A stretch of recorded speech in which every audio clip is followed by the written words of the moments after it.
का जो युक्त वचन का प्रयोग करना वो तो वोज ही है, वो से हटकर कुछ और थोड़ी है, वोज गुण ही कहलाएगा। अर्थ वैमिल्यात्मा प्रसाद, और प्रसाद जो है आपके कहने के माध्यम से जो आप अलग से अर्थ गुण के रूप में प्रसाद को लिया, वो क्या है? अर्थ की शुद्धता, अर्थ की परिष्कारबद्धता, परिष्कारयुक्तता, परिष्कृत अर्थ, कोई बात कही जाए उसकी साफ साफ समझ में आ जाए, वो क्या होता है? अर्थ वैमिल्य। अर्थ वैमिल्य कहते हैं, अर्थ की परिष्कारता कहते हैं, अर्थ समझ में आ जाने वाली बात कहते हैं। वो क्या है? प्रसाद ही तो है। और उसको अलग से आप प्रसाद नामक अर्थ गुण क्यों मान रहे हो? और उक्ति वैचित्य रूपम माधुर्यम, और जो आप अर्थ गुण के रूप में माधुर्य को लेते हो, अर्थ गुण रूप माधुर्य कहने की जरूरत नहीं है। क्यों? यही माधुर्य इसी में ही निहित हो जाता है। किसमें? न उक्ति वैचित्र्यम रूपम, उसमें कहने की एक विचित्रता है, वो माधुर्य है, मधुरता है। और अपारुष्य रूपम सुकुमार्यम, और जो सुकुमार्य नामक अलग से अर्थ गुण माना, वो भी कहने की जरूरत नहीं। क्यों? न अपारुष्य रूपम, पारुष्य वर्णों का प्रयोग नहीं करना, कठोर वर्णों का नहीं करना। कठोर वर्ण से ठा डा णा या ये सब वर्णों का प्रयोग करने पर कठोर वर्ण हो जाता है। मृदु वर्ण कैसे होता है? जैसे कि लता कुंजम गुंजन मधु मद मद मदलि पुंजम च पलयन मरुन मंदम मंदम तरमनंगम प्रबलयन, ये सब क्या है? ये कोमल शब्द कबल वर्णों का, माधुरी वर्णों का वर्णन है। तो ये जो है सुकुमारी वर्णों का वर्णन है, सुकुमारता प्रयोग होता है। इसलिए ये सुकुमारी नामक अलग से आपको गुण अर्थ गुण मानने की जरूरत नहीं है। अग्राम्यत्व रूपा उदारता, और उदारता नामक अलग से जो गुण माना है वो भी जरूरत नहीं, क्योंकि वो ग्राम्य दोष का अभाव है। जहाँ ग्राम्य दोष होता है वो क्या हो जाता है? दोष होता है, वो दोष का अभाव हो जाता है उदारता। इसके लिए अलग से गुण आपको मानने की जरूरत नहीं है। अभिधास्यमान स्वभावोक्ति अलंकारेण रसध्वनि गुणभूत व्यंग्याभ्याम च वस्तु स्वभाव स्फुट स्वरूप अर्थ व्यक्ति, और अर्थ व्यक्ति नामक आपने अलग से भी अर्थ गुण माना है। बामन के लिए कह रहे आचार्य में कि आपने व आचार्य बामन ने जो अर्थ व्यक्ति नामक गुण माना है वो एक्चुअली गुण नहीं है। वो क्या है? ना अभिधास्यमान स्वभावोक्ति अलंकारेण, कहे जाने वाले स्वभावोक्ति अलंकार के माध्यम से। स्वभावोक्ति अलंकार आप जानते हो, जैसे ग्रीवा भंगा विराम नूर नपतति चंदने बद्ध दृष्टि, जैसे कालिदास ने अभिज्ञान शब्द को वर्णन किया कि वो स्वभाव चित्रण जो स्वाभाविक रूप से कहा गया है, वो कहे जाने वाले स्वभावोक्ति अलंकार के माध्यम से रसध्वनि गुणभूत व्यंग्याभ्याम, रसध्वनि और गुणीभूत व्यंग्य के माध्यम से, यहाँ जो स्वभावोक्ति अलंकार के माध्यम से मृग का जो वर्णन किया, वह रसध्वनि क्या है ना? वहाँ जो मन में एक भय पैदा हो रहा है वो रसध्वनि है, वो है। तो रसध्वनि गुणीभूत व्यंग्याभ्याम, रसध्वनि और गुणीभूत व्यंग्य, तो ध्वनि का भेद है। ध्वनि के 3 भेद बताया था ना, कौन है? एक ध्वनि, गुणीभूत व्यंग्य जो कि उसको उत्तम काव्य कहते हैं ध्वनि, और गुणीभूत व्यंग्य मध्यम और अव्यंग्य। शब्द चित्तम अर्थ चित्तम, वो तो है ही नहीं व्यंग्य उसको। इसलिए ध्वनि के रूप में 2 ही चीज़ मानते हैं, एक तो ध्वनि उत्तम काव्य, मध्यम काव्य, गुणीभूत व्यंग्य काव्य। तो बोले इनके माध्यम से वस्तु स्वभाव स्फुटत्व रूपा, वस्तु के स्वभाव को स्पष्ट रूप से प्रकट हो जाने वाली बात जो है वही अर्थ व्यक्ति है। वही अर्थ का साफ साफ समझ में आ जाना है। उसको अर्थ व्यक्ति नामक अलग से आपको अर्थ गुण मानने की जरूरत ही का, उसकी उपादेयता नहीं, उसकी आवश्यकता नहीं है, निसंदिग्ध। इस प्रकार आचार्य मंबट करारा प्रहार कर रहे हैं वामन के ऊपर। कहते हे वामन जी, आपने जो गुण व्यक्ति अर्थ गुण नामक अर्थ व्यक्ति नामक अर्थ गुण माना है वो बिल्कुल सरासर गलत है, उसको मानने की जरूरत नहीं है।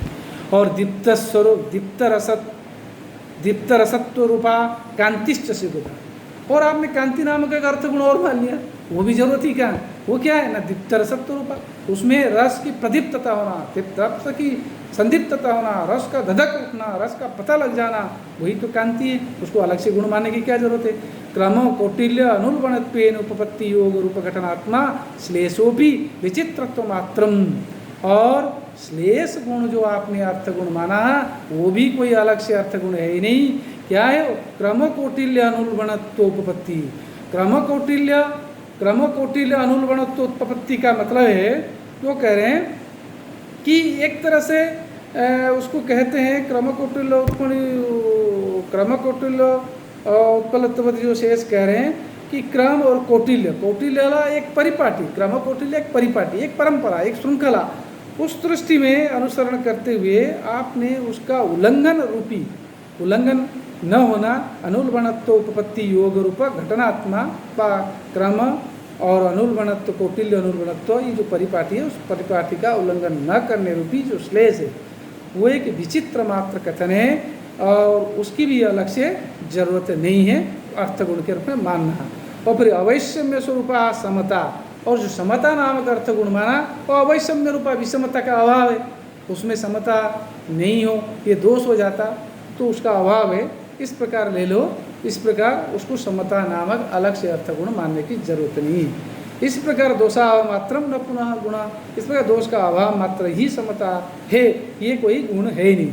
वो खलु अनुन्मत्त अन्यस्य प्रस्ताव अन्यत विदद्या, क्योंकि ऐसा कौन होगा जो उन्मत्त नहीं हो, जो पागल नहीं हो। पागल होगा तो चल जाएगा, कह देगा, लेकिन जो ठीक दिमाग वाला होगा, सही दिमाग होगा, जिसकी दिमाग सही होगी, जो मति संपन्न होगा, जो बुद्धि संपन्न होगा, जिसकी दिमाग सही तरह से काम कर रहा होगा, ऐसा कौन होगा जो प्रस्ताव है कुछ कहेगा, कुछ प्रारंभ करेगा और अन्यत अभिदध्यता और कुछ कह डालेगा।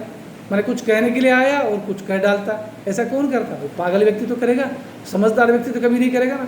तो इस प्रकार आप दोषाभाव वाली बात जो है उसको गुण रूप में क्यों कहते हो? या तो आप पागल हो, या हम अगर कहेंगे हम भी पागल बन जाएंगे। हम तो पागल नहीं है भाई, हम तो स्थिर वृत्ति वाले हैं। आचार्य मम्मट कह रहे हैं हम तो स्थिर वृत्ति वाले हैं, इसलिए हम ये जो दोषाभाव रूपी जो समता है उसको हम गुण के रूप में नहीं कहेंगे। अगर आप कह रहे हो तो आप क्या है ना, आप उन्मत्त है, लेकिन हम अनुन्मत्त है, हम पागल नहीं हैं, हम ऐसे कहेंगे।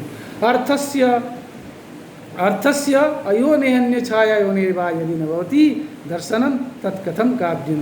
बोले अर्थ का अन्य योनि और अयोनि वार्थ का उत्पन्न न होना, अन्य छाया योनि या अन्य काव्य प्राचीन काव्य लिखा गया उसके आश्रय करके उत्पन्न होना, यदि न भवति ऐसा नहीं होता, ऐसे दर्शनम न भवति ऐसा दर्शन नहीं होता, तत्कथम काव्यम, फिर काव्य कैसे कहा जाता है?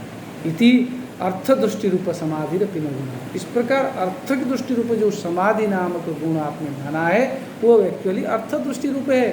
भाई अर्थ दृष्टि क्या, या तो जो तत्व नहीं है उसको बना, जैसे कोई रामायण के आधार पर लिखा रहता है, रामायण के आधार पर भी काव्य लिखे रहे, पहले भी लिखा था, अभी जैसे वाल्मीकि चरितम लिखा है आचार्य राधा वल्लभ त्रिपाठी ने, वो महाकाव्य। ये क्या अन्य छाया योनि, अन्य छाया योनि मतलब समझ में आ गया कि पहले ये काव्य है।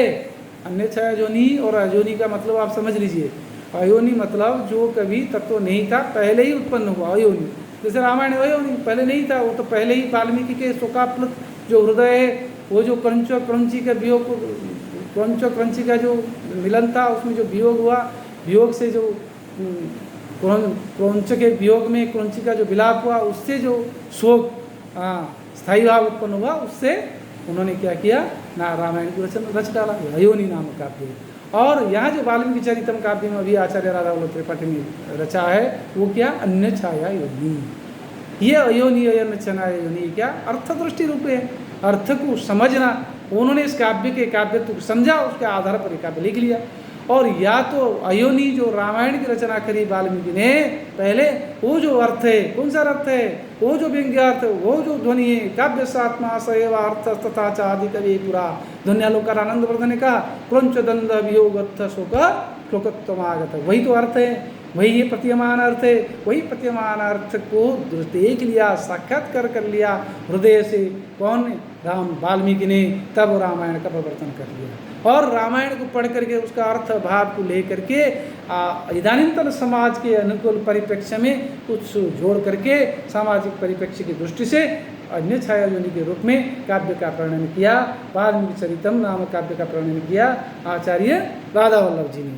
तो ये जो है अन्य छाया योनि या अयोनि नाम की जो रचना, ये अर्थ दृष्टि तो है, इसको ये अर्थ दृष्टि रूप है, ये समाधि है, समाधि गुण, इसको समाधि कहते हैं। और इस समाधि नामक अलग से आप अर्थ गुण क्यों मान रहे हो वामन जी? इसलिए तेन नार्थ गुणा वाच्या, इसलिए अर्थ गुण भी 10 नहीं कह सकते, न 10 शब्द गुणा न च 10 अर्थ गुणा, अभिचु कति गुणा भवन्ति न 3 गुणा भवन्ति, ते के माधुर्यम ओज प्रसादाक्षात्रयस्तेन पुनर्दश। माधुर्य गुण, ओज गुणा प्रसाद गुणश्च त्रयेव गुणा नीच गुणा सर्वे ये खलु गुणा तेषु केचन एतेषु त्रिषु एव अंतर्भवन्ति केचन च दोषाभावत्वेन उपचर्यन्ते केचन च दोषरूपेण एव कथ्यन्ते न तु दश सप्तगुणा न तु दश अर्थगुणा अपितु त्रयेव गुणाः माधुर्योदो प्रसादाख्यः इति आचार्यमठस्य अभिधानम् इति एतावत्। यही से हम विराम लेते हैं आज। अस्तु।